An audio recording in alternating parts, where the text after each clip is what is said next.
ABC Listen. Podcasts, radio, news, music and more. Let me say at the outset that none of the things you're going to hear about in this hour are possible at the moment. And a lot of these ideas are incredibly strange. They're ideas that are coming from the cutting edge of neuroscience. Ideas that might offer the chance to extend your lifespan. In the first instance, that might mean adding another few decades where you can operate in reasonably good health. Further down the track, it might mean suspending the aging process and pushing out your lifespan for much longer. In the most radical version, it might mean having the option of quitting your flesh body altogether and having your mind uploaded into some kind of immortal machine. But how would this even be possible? Ariel Zeleznikow Johnson has a few ideas. Ariel is a neuroscientist and research fellow at Monash University. He says that the advent of new techniques of brain preservation mean that we should put aside notions of what might be a natural lifespan for humans. After all, he says, whales live for some 200 years, so why shouldn't we? In fact, Ariel says he doesn't see why you or your loved ones have to die at all. His provocative book is called The Future Loves You: How and Why We Should Abolish Death. Hi, Ariel. Hello, it's a pleasure to be here. You begin your book with a story from the year 1919. It's about a girl named Elizabeth Hughes who became very ill. Can you tell me that story, please? Yeah, so in 1919, Elizabeth was 11 years old. And while her friends and her other fellow preteens were starting to grow and develop and shoot up, Elizabeth started to become sick. She started to lose weight and lose energy. And at one point, she became so sick that a doctor was called, examined her, and realized that she had diabetes. Now, at the time, diabetes was an untreatable, incurable condition. This is type 1 diabetes. Type 1 diabetes, or what was then called juvenile diabetes. And Elizabeth was given only a few months to live. And her parents went looking for anything they could do to try and extend her life. Now, at the time, insulin hadn't been discovered, so that treatment possibility didn't exist. But what had recently been discovered was something called starvation therapy. Because the problem in diabetes is having too much sugar in your blood, if you took diabetic children and you gave them lowest amount of nutrients that they needed to survive, it would dramatically reduce their diabetes symptoms. And instead of living for only a few months, they could live for maybe a few years. So Elizabeth went to one of these starvation clinics, and in the clinic, she survived not just a few months, but 3 years. But at the end of these 3 years, it wasn't that she died, but that she lived long enough for insulin to be discovered in 1921. She was one of the first to receive insulin therapy, and as a result, she went on to live into her, I think it was 70s, so another 6 decades, where she went to university, she had kids, she did all the things that, well, at least many of the things she wanted to do with her life.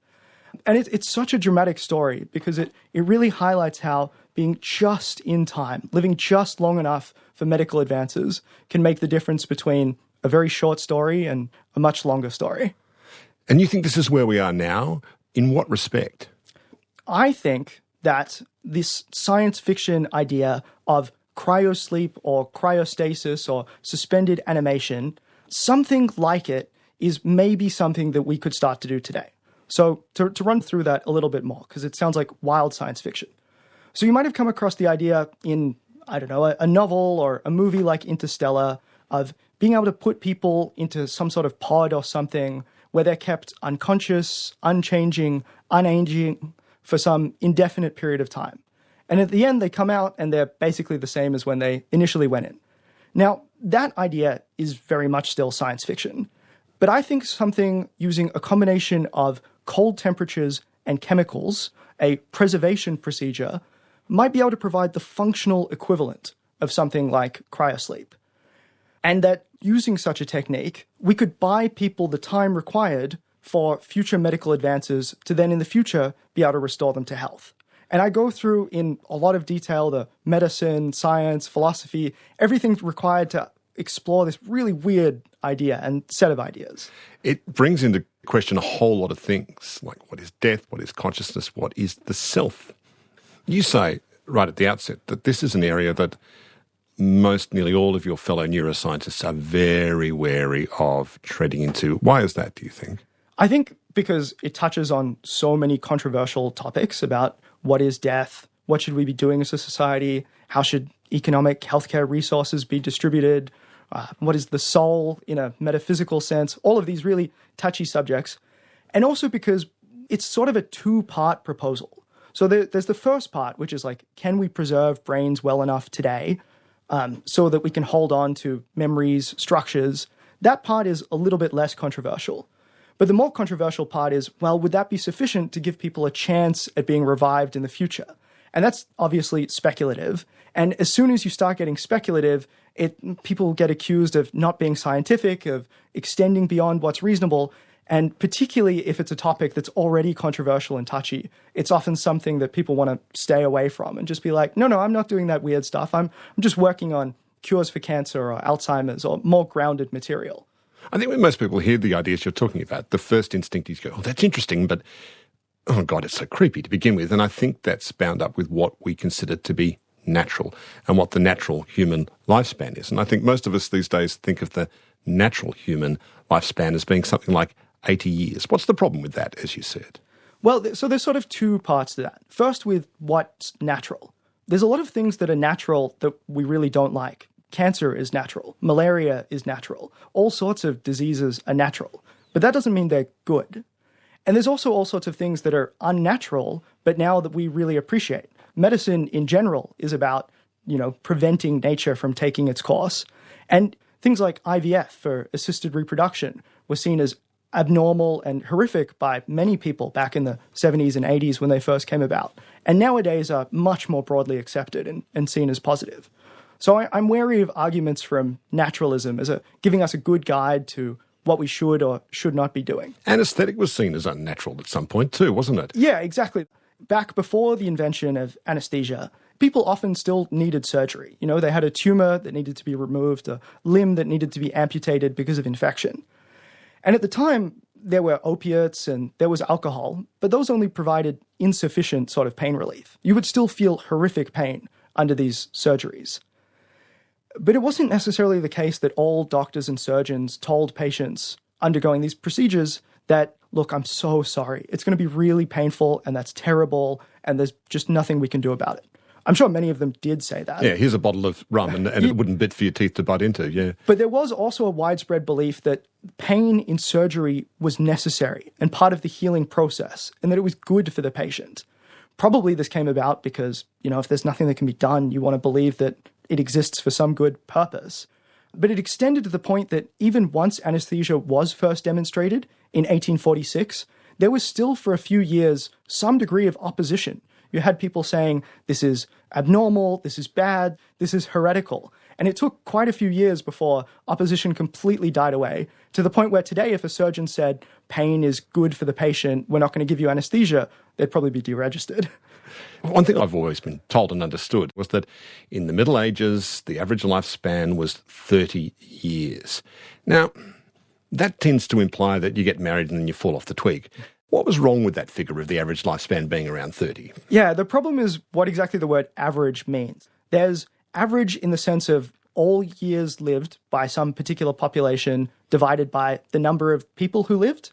That's what we normally think about as average, and that's when we say the average lifespan was 30. But that's termed the mean, to be more specific. But what we really think about when we think about lifespans normally is what's a typical lifespan. How long does the typical person live? Or what's the most common age for someone to die? And that's modal lifespan. And what you saw in the medieval ages was that a lot of people died really young. But then if you made it through childhood, most people would die in their 60s or 70s or so.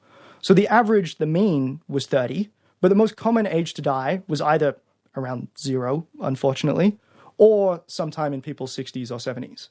We know people living in Iron Age conditions that were often enjoying a really good diet and having quite a reasonable amount of longevity. Have we really improved on longevity since then? Yeah, this is fascinating and controversial, and I am not an expert in the anthropology and history required to really get into all the details about this. But what you see is hunter-gatherers typically lived, again, like 60 to 70 years or so, had quite varied diets of like all sorts of animals they were hunting, foods they were gathering, nuts and plants and all sorts of things. When we switch to agriculture, there's, I think, fairly strong evidence that lifespans actually reduced a bit for a while as people were just eating the same crops and staying in sedentary positions. It's not until the late 19th century that it becomes pretty obvious that actually things are probably almost certainly better than the conditions under which hunter-gatherers lived. There's a kind of fatalism around this that you call a kind of learned helplessness. Yeah, I think it's quite strange. On the one hand, we do spend so much money on healthcare systems, so much money on medical research, billions and billions of dollars of trying to improve the quantity and quality of people's lives. But on the other hand, we seem to accept a lifespan of 80 to 90 years in developed Western countries as normal. We don't often think about what I at least see as the tragedy of people not getting to live lives as long as they would want to, and not being able to take matters of how long they're going to live into their own hands or under their own control. I think people listening to an idea that we might entertain radical life extension, the first thought that would pop into their minds are the problems of overpopulation. Do you see that concern, and do you think that's an issue? There's always concerns with the development of all new technologies, no matter how positive they are. They always have implications on other factors beyond their immediate case use. So if we think about something like life extension, like ensuring people can live longer and healthier lives, will there be too many people? Or will people accumulate too much wealth? Or will it reduce meaningfulness of our lives? Or all sorts of things. And it's important to go through all of these ideas. But with overpopulation, well, we can look at when concerns about overpopulation initially started centuries ago, at a time when world population was under 1 billion. People then were worrying about every time we have more food, you only see an increase in the number of people who exist, and the quality of life, the level of wealth we have, remains at subsistence levels. But what we've seen over the past 2 centuries is an improvement in our ability to do more with less, to produce more resources from the same amount of land. Nowadays, I think compared to the beginning of the 20th century, we have twice as much food grown for the same area of land. We also see improvements in energy efficiency. We're getting more resources from less. And the other thing that's also fascinating and unprecedented in history is that our birth rates are dropping to the point where we expect by the end of the century to reach a world population peak and then a decline thereafter. So what we've seen is more resources and slowly fewer people consuming those resources. And I expect that if you had life extension, you would still see increases in population levels. But in the centuries to come, you would probably see dramatic increases in the resources available to those people as well. There's a lot of plausible scenarios under which overpopulation just doesn't become so much of a concern compared to things like how do we actually manage those resources? And do we make sure that we do so in a way that's not environmentally destructive? You point out that whales, for example, certain kinds of whales can expect to live some 200 years, whereas mice, they only get a year or two at most. Tell me about some of the push-pull mechanics that are involved in natural selection here that have engineered such different lifespans in 2 different kinds of mammals. Really differentially sized mammals, but they're both mammals at the same time. Yeah, so from an evolutionary perspective, the perfect organism would be one that was immortal and reproduced all the time, because it'd always be around and it would be reproducing and it would fill up the entire world with its progeny and itself. A planet of rabbits, essentially, is what you're talking about. I guess. The issue, though, is that's impossible. And it's impossible because there's a trade-off between how long an animal lives for, how much it puts resources into having a strong, healthy, difficult-to-disease body, and how quickly it reaches reproductive age and how quickly it can reproduce. So what you see is that some animals put a lot of resources into growing large, growing strong, not dying quickly, and other animals, like mice, take the other strategy of just breeding really quickly, having lots of them, but having each animal be not particularly hardy. The reason why one species chooses one strategy and another species chooses another strategy is based on how likely an animal is to be killed by its environment. So if you're a whale living in the Arctic, growing to a large size, before the advent of humans and harpoons, nothing was really going to kill you. So if you took a few more years to reach reproductive age, that didn't really matter because you could just keep having kids for ages. Whereas if you live in an environment full of snakes and cats and rats and humans and all sorts of creatures that are going to kill you, it doesn't really make sense to have a long-lived body that's just going to be destroyed by some external circumstance quickly anyway. And so this is the forces that drive the equilibrium at the large scale. And then down at the actual biology level, the genetics level, what you see is that the individual genes of any particular species are making this decision. They're deciding, well, do I want to favor increased reproduction at the risk of maybe having higher cancer rates? Or do I want to delay the onset of heart disease, but maybe in doing so, slow down the age at which first ovulation occurs?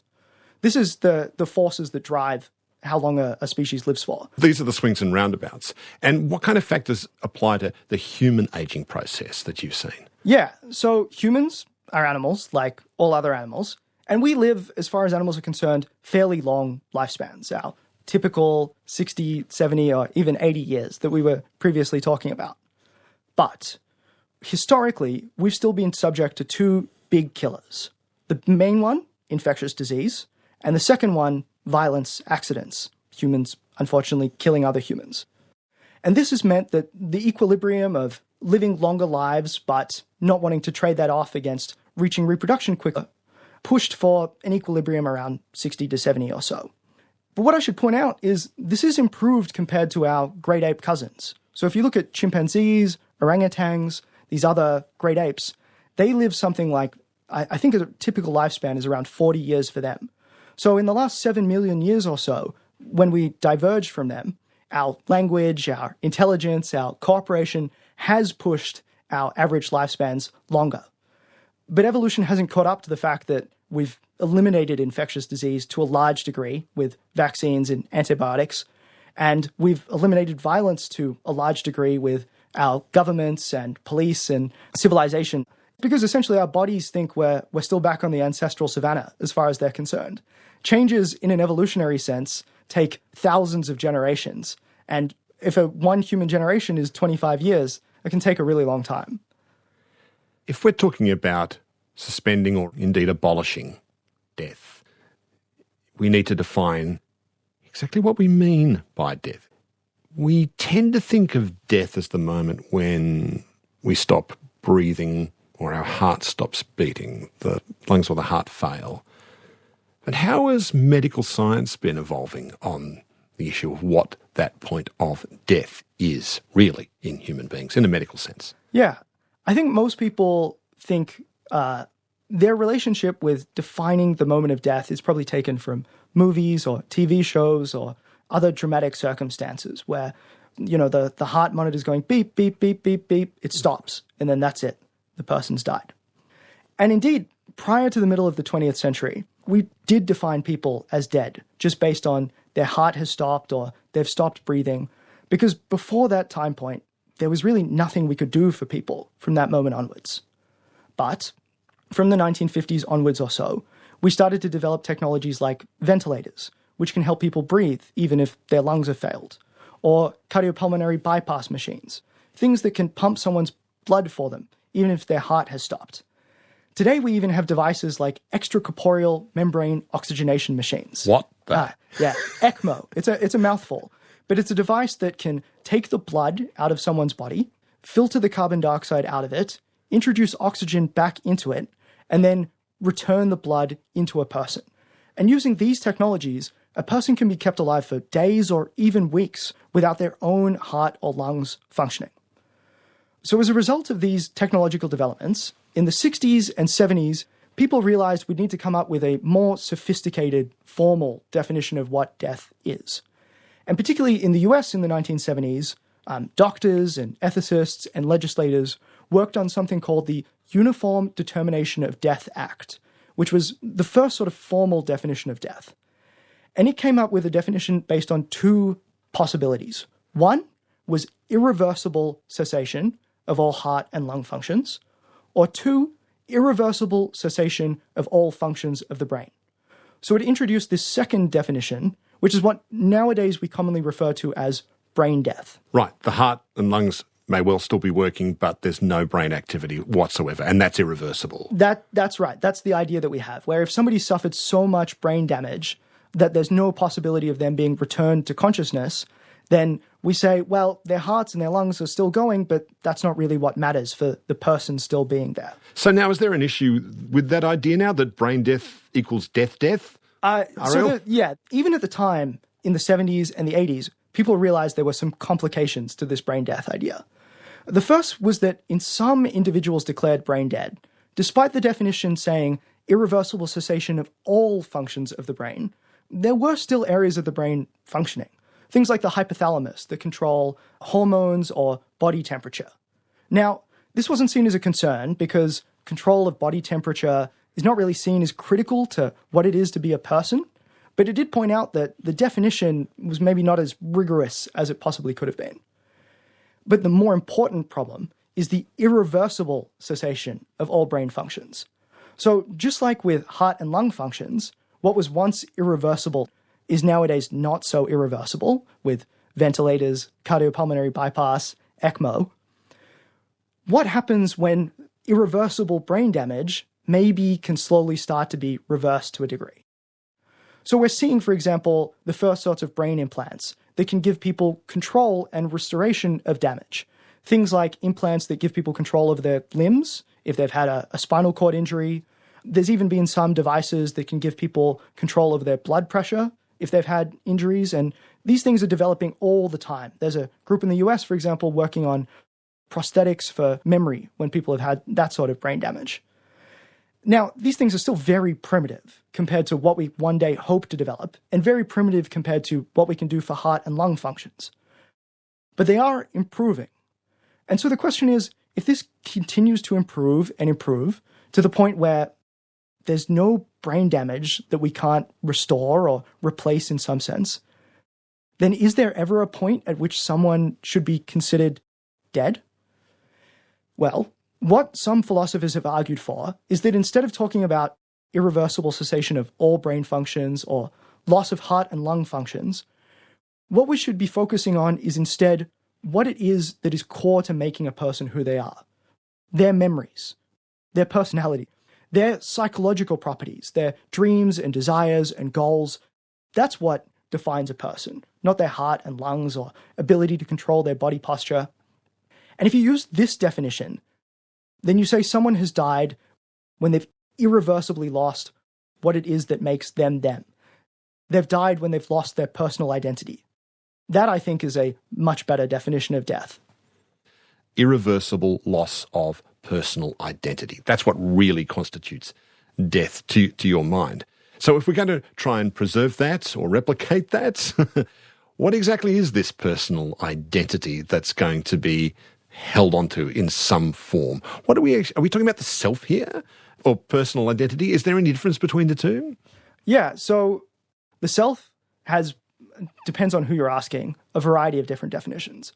We could be talking about ourself as in our body. Yeah. You know, our feeling of being here, of me sitting in this chair, of somebody cycling along, our feeling of embodiment. And I think that's what most people would think of is when they think of the self. It's pretty much everything that's bordered by our flesh, human flesh, everything within it, the sum total of that. That's one conceptualization of the self.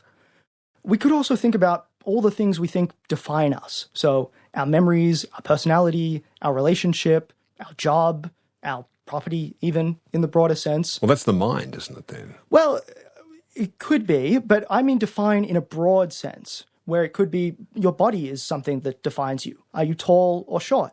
Are you strong or more academically inclined?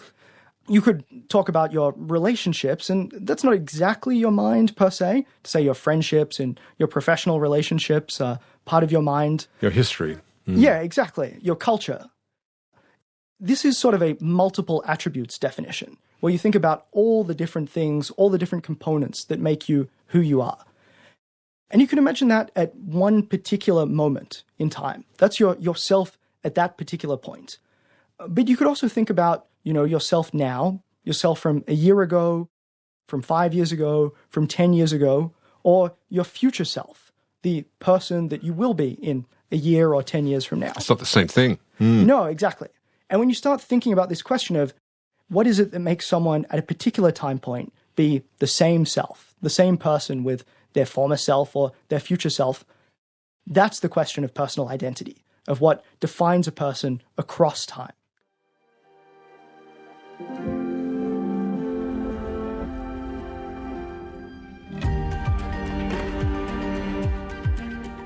This is Conversations with Richard Feidler.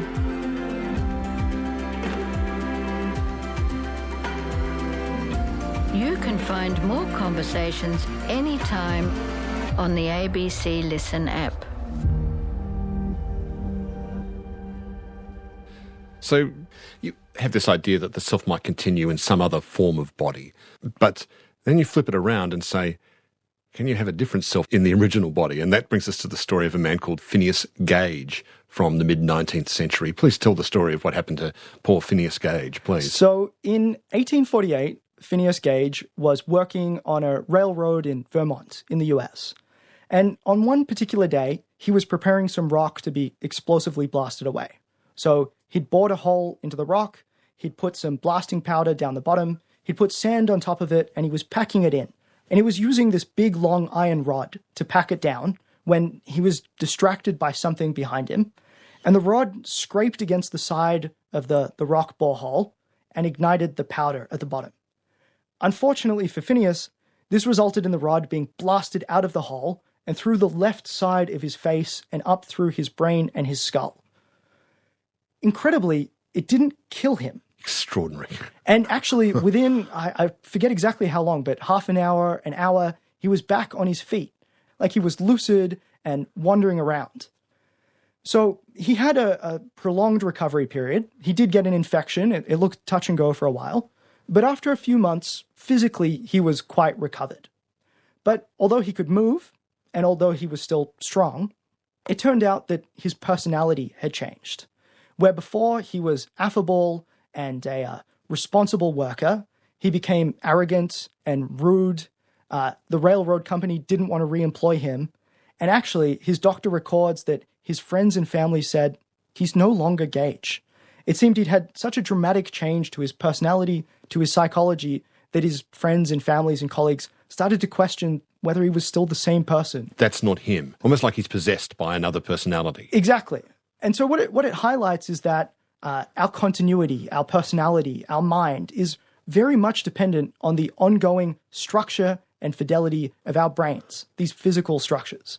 This brings us to the question of whether the human personality, the personal identity, the self can be rehoused in another body. And to help us with that, you bring up the kind of famous Star Trek teleportation thought experiment. I mean, people love the idea of the transponder in Star Trek. You want to get beamed down from the Starship Enterprise down to the surface of another planet, so you stand on that little podium, the sparkles come down, and then you reappear on the planet's surface. But there's a problem with this idea, and rather than have you explain this, Ariel, I thought I'd turn to Badger and Skinny Pete from Breaking Bad. From one of my favourite scenes from that whole series, this is how Skinny Pete, under the influence of pharmaceutical chemicals, explains the problem with this thought experiment of the Star Trek transponder to his friend Badger. What do you think all those sparkles and shit are? Transporters are breaking you apart, man, down to your molecules and bones. They're making a copy. That dude who comes out on the other side, he's not you. He's the color Xerox. So you're telling me every time Kirk went into the transport, he was killing himself? So over the whole series, there's like 147 Kirks. At least. Dude, yo, why do you think McCoy never likes to be nowhere? Because he's a doctor. Look it up, it's science. I love that scene. That essentially hits the problem on the head, doesn't it? That if you go into the transponder and then reappear on another planet, what happened to that body when it went through the transponder? And what the hell is that thing that lands on the other planet? Yeah, to start us off with, I wonder if they'd have the same concerns with the fact that as we eat and breathe and drink, we're constantly changing out the physical material of our body, to the point where after about a year and a half or so, we fully replaced the body mass that we have. The dead cells slough off. Dead cells slough off, or even in the cells. So people are like, oh, but some cells are long-lived, like neurons stay there your entire life, these brain cells. Well, the components that make them up are also replaced. Chemicals inside them, their receptors, their proteins, everything is constantly being replaced. But when we think about people, if you ask them, what's core to being you? What's core to being the same person? People have run these surveys, and what people typically say is having the same memories, having the same personality, having the same goals, desires, psychological properties. Those are what they put at the top of the list. So, in this scenario, you are being dematerialized, all your atoms and components are replaced. Killed. Well, we'll get to killed. But it's being recreated at the other side. And it's being recreated in a way that faithfully holds on to memories, personality, and the brain structures that hold on to those memories and personality. In a way that, presumably on the other side, the person seems the same, their friends and family think they're the same, they internally are still conscious in the same way. The world feels the same to them. But the body that was standing in the transponder on the Enterprise has been obliterated. That house, if you like, indeed, that you've been living in has been obliterated. In the same way that I've replaced my cells, that I have replaced the physical components of my body. So you're saying that essentially we do this all the time. We step into that transponder all the time. It just happens at a much, much, much, much slower pace. Yeah, we just do it slower. You can imagine we disintegrate and we're reconstituted, but on an ongoing basis. Yeah, so we do it at a slow pace. So maybe we change our skin every few weeks. We change our guts every few weeks. We change our skeleton maybe 1 to 2% a year. We change the components in our neurons, in our brain cells, I think on the order of months or so. But you can imagine, would it matter if we sped this up to happening twice as fast, to 10 or 100 times as fast, so long as we still held on to what we find important, memory, psychology. And so the point you're trying to make here that we really shouldn't be so squeamish about having our identities, ourselves, housed in a different body? Is that the point you're trying to make? Well, I guess on the one hand, I think we should be pretty scared of something like the teleporter. Like, you would want to make sure it really works properly, run experiments. I understand that it's a scary and weird experience compared to the everyday normalcy of eating and sleeping and drinking. But I think on examination, we should conclude that it is okay. It is the same process, just accelerated and done through dramatically different means, and that somebody going through the procedure would survive.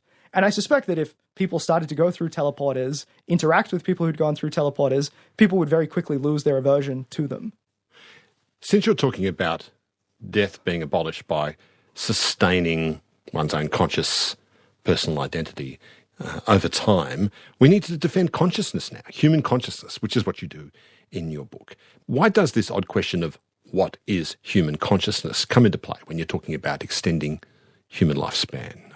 So if we were imagining extending lifespan by just giving someone anti-aging therapies or anti-aging drugs, where they just continued to live their life normally, but they didn't get older, their cancer risk didn't increase, their heart disease risk didn't increase, then we wouldn't have to have all these philosophical discussions. But if you're proposing doing it through some sort of weird circumstance, where you're taking a person, you're preserving them in an unconscious state for a long period of time, and then you're restoring them to health, maybe by fixing their original body, or maybe even through weirder things like uploading their mind or replacing their brain with digital or electronic components. Then you've got to get into the details of like, well, would it still be the same person? Would it still be me? Would I still feel the same way? And that gets into the question of consciousness, of what it feels like to be you and how it is that your brain gives you your experiences, gives you your colors and tastes and sounds and feelings. It's kind of like the anchor of reality for all of us, isn't it, really? Exactly. I mean, we can have this idea of identity and memory and all that, but it's our sense of our own consciousness is really the anchor of so much of what we think we are. Yeah, because it's ultimately what's important to us is that we feel the world, we experience the world. We're not unconscious automatons just performing tasks. We experience interactions. We fulfill goals and feel joy from them. We suffer when we have setbacks or experience losses. That's really what matters.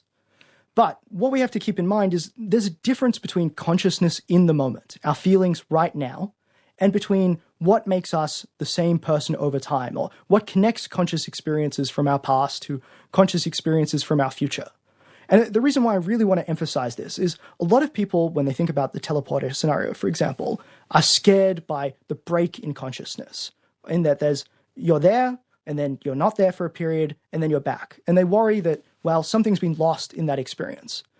But what I would say is, well, we lose consciousness when we go to sleep each night.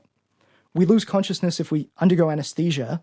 And there's even more profound circumstances, something that's used routinely in hospitals in Sydney and Melbourne today, something called induced hypothermia, where what you do is you take someone down from normal body temperature down to about 20 degrees Celsius, at which point their heart activity stops, their brain activity stops, they appear to be a corpse for all intents and purposes. But it gives surgeons an operating window where they can perform otherwise impossible surgeries. And then after 45, 60 minutes or so, they can bring a person back up to 37 degrees and restore them to consciousness. And even though their consciousness wasn't there for a while, they felt nothing, the gap is bridged by memories, personality, all that sort of stuff. But we need to know that we can bring them back at the end. Otherwise, there's no point taking them down in the first place. Ultimately, we need to be back to experiencing the world for any of these things to work. Yeah, I underwent surgery about 10 years ago, and I was under for about 3 hours, and it wasn't like sleep because, sleep, you have vague memories of the dreams that remain with you when you wake up. I had no dreams during this, and I often wonder where I went. This is like putting a pause on my consciousness, I suppose. I never thought of it that way before, but it's kind of like that, isn't it? Yeah, well, that's right. So you, in the sense of your conscious experience, was presumably gone for a while, particularly in deep anesthesia. There's good arguments that just your sense of feelings, your existence as someone who interacts with the world or has internal thoughts and feelings just wasn't there for a while. But you, in the sense of your personal identity, your body, your memories, your brain structures, that was still there. And then after the 3 hours, was able to be restored back to consciousness so you could experience the world. Is there anything like a consensus definition of what human consciousness even is? If I'm trying to do it, I would say it's the field of awareness we have that takes in the environment, that generates ideas, expresses itself and makes intentional change in the world. Does that work, or is that just so slippery it's meaningless? That's not a bad definition, and there's certainly a lot of definitions used by philosophers and neuroscientists at different times. I would say the most agreed upon operational definition is for an entity to be conscious, it means there is something it feels like to be that creature. So something it feels like to be that creature. Yeah, it feels like something to see colors or hear sounds, or if you're a bat, to echolocate. Like extreme subjectivity or something. That's right. But you, I think, can straight away see the problem is that it's sort of a circular definition. Yeah. It's like, well, hold on. The thing we're trying to understand is what entities feel like something. Why do I feel the way I do? What is consciousness? And I'm using this definition. Consciousness is consciousness exactly. is consciousness. Yeah. And as soon as you start getting away from that into, is it based on particular functional properties? Like, can you see the world around you? Or can you have particular thoughts? To that I would say, Ariel Zeleznikow Johnston, this is the hall of mirrors you've stepped into when you became a neuroscientist, isn't it? It's the mind looking at the mind. It's a hall of mirrors, right? I mean, it's fun, but it's also frustrating and at times intractable. I mean, and if you survey neuroscientists and philosophers, there's a lot of disagreement about whether it's brain functions that make us who we are, or whether it's the way information is structured in our brains, or whether computers under some circumstances with some architectures could maybe be conscious, or whether, it'd have to have some degree of biology to it. It's all very contentious and still not fully worked out. If you're talking about freezing the brain in a certain kind of way, and we'll get to that in a minute, you're going to need to carry on, as part of that idea, that project of carrying on that kind of subjective personal identity and consciousness, memories are going to have to be critical to all of that, conserving memories. And this is where we get to our whole idea, also leads us to our idea of what you call the connectome. Have I pronounced that right? Yeah, that's spot on. Can you explain what the connectome is, what neurologists mean when they talk about the connectome, and in this context, how it might be preserved? Yeah. So the term connectome is a homage to the term genome. That's all of the genes that exist within a person. There are 20,000 genes, each of us with slightly different variants, that give us the blueprint to make our bodies and make our cells. In the same way, a connectome is the full set of connections between all of our brain cells, all of our neurons, that give us our ongoing memories, personality, psychological properties. And it's the differences between my connectome and your connectome and each other person's connectome that gives them their own personality, their own memories, that holds on to what it is that's important to make them them.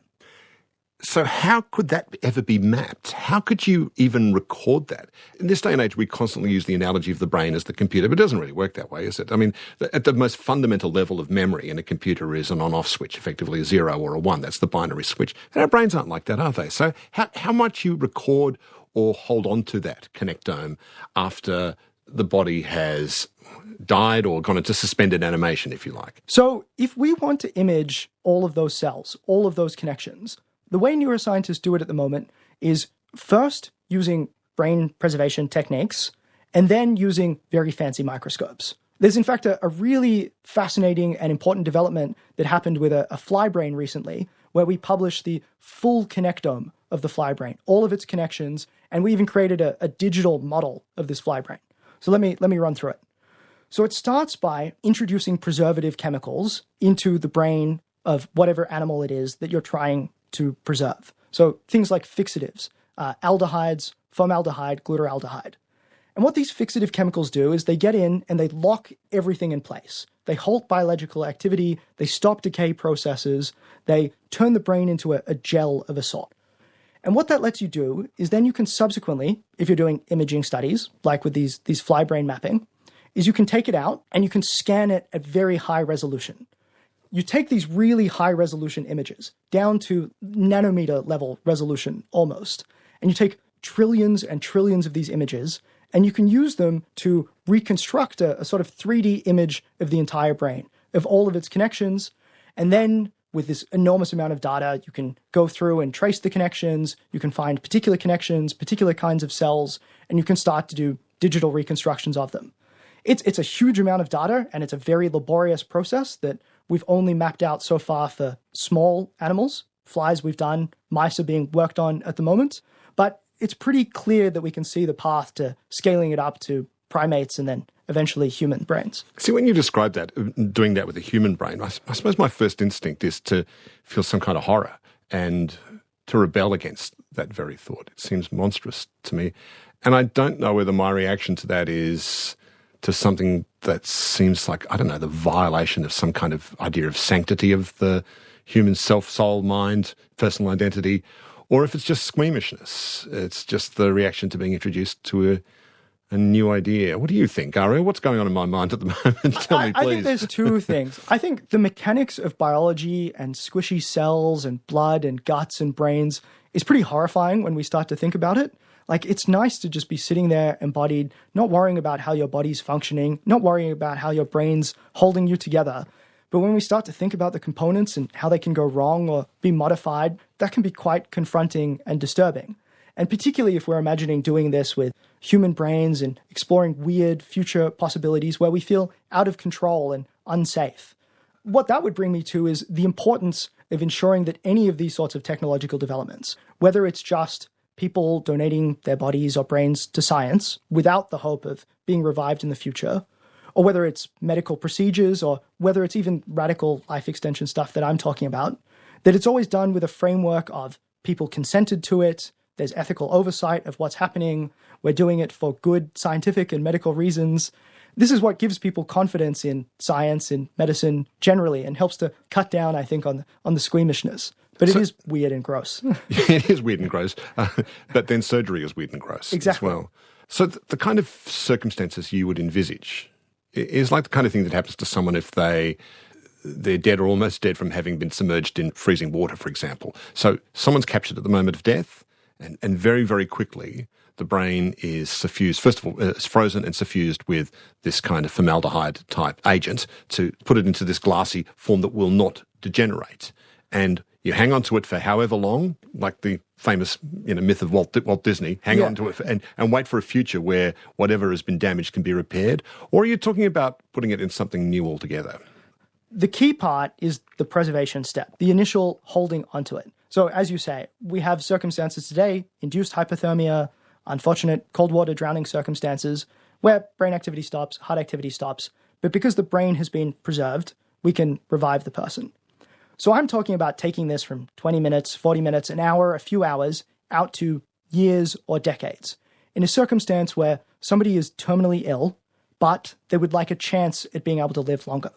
So at the end of their life, we preserve them, their brain, their body, and then we hold onto it.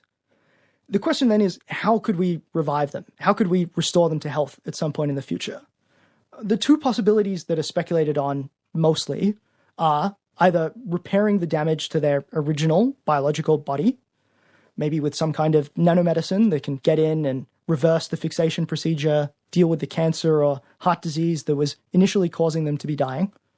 Or we can imagine taking the brain implants, neuroprostheses that we talked about before, to their logical extension and conclusion, giving them an wholly artificial electronic brain, scanning and mapping their brain in great detail, and then recreating that synthetically the same way we give people artificial organs today sometimes. But what you get at the other end of that process is something that's not human anymore, surely.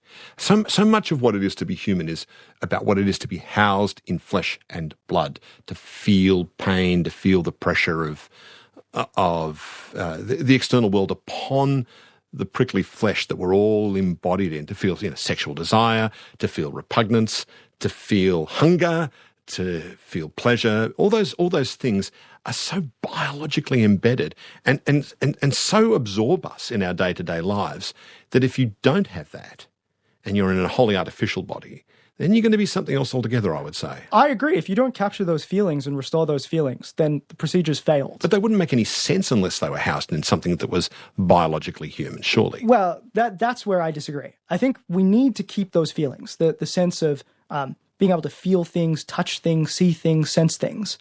But I don't think those necessarily have to work through biology. I mean, we already see examples where if you have dentures, you can still chew. If you've got cochlear implants that are helping you hear, you can still hear. We have these implants that replace the functions of biological tissue with new synthetic tissue. And ideally, they do so in a way that completely replicates the original way in which the biology was working. Now, nowadays, most of the things that we use can't do it perfectly, but they get better and better over time. And I would say that if you're imagining an artificial electronic version of a brain, it just hasn't succeeded unless you've held onto those feelings. And it's important to get that right as part of this revival process. Years and years ago, I interviewed a whole lot of people who identified themselves as transhumanists, and their view is that nature has done very well to take us this far, but now we'll take over, thank you very much, and we'll accelerate the process and make ourselves increasingly perfect. And the upshot of that will be ultimately we'll upload our intellects, our minds, our personalities, ourselves into some immortal machine and maybe go off into space or do whatever. These guys are pretty keen on this stuff. And the thing I tended to detect in them, and maybe I'm wrong here, I'm not a psychologist, but I tended to detect a kind of a loathing or a dislike of human flesh, our flesh bodies that are sweaty and smelly. We have bad breath. And there was a kind of a fear of intimacy, perhaps, of that physical flesh-on-flesh intimacy. Do you think some of these ideas might be born out of that desire to escape the messiness, the smelliness, the guts and shit and blood and spit of what it is to be human? I can't speak for them, but I love my body. I love sitting in the sun and enjoying the feel of it on my back. I love to eat ice cream. I love to cuddle. I love to do all of these sorts of physical embodied feelings. The issue, though, is that my body is decaying. It is aging. It is breaking down. Yeah, well, you're in better shape than me, buddy. But this happens to all of us at present. And there are so many people who would love to be able to live longer, to be able to enjoy the time in their body longer, to enjoy and experience the world. And they can't because their bodies are breaking down. So what I hope to do is to give people the choice where if they want to continue living, and if there's a chance that they'd be able to do so in whatever format, then they should have the choice to be able to do so. And whether they want to be weird transhumanists living in space with totally different new bodies, okay, that should be their choice. But if there's a chance that people could just continue to live in something that felt like their own body, even if under the hood it wasn't really working the same way anymore, that is an option that should be available to them as well. It's the point of medical science is always to expand options available to patients and people. Ariel, I really love you writing a book about this stuff. It's so wild and enjoyable. Ultimately, it always comes down to the issue of what it means to be human, I think. And I think pushing these thought experiments out to these wild and interesting areas and getting us thinking about these things is a great service. It's been wonderful speaking with you. Thank you so much. Thanks for having me. Ariel Zeleznikow Johnson is a neuroscientist and research fellow at Monash University. His book is called The Future Loves You: How and Why We Should Abolish Death. Today's conversation was produced in the lands of the Gadigal, Turrbal and Jagera peoples. Producer is Maggie Morris. Executive producer is Carmel Rooney. I'm Richard Feidler. Thanks for listening.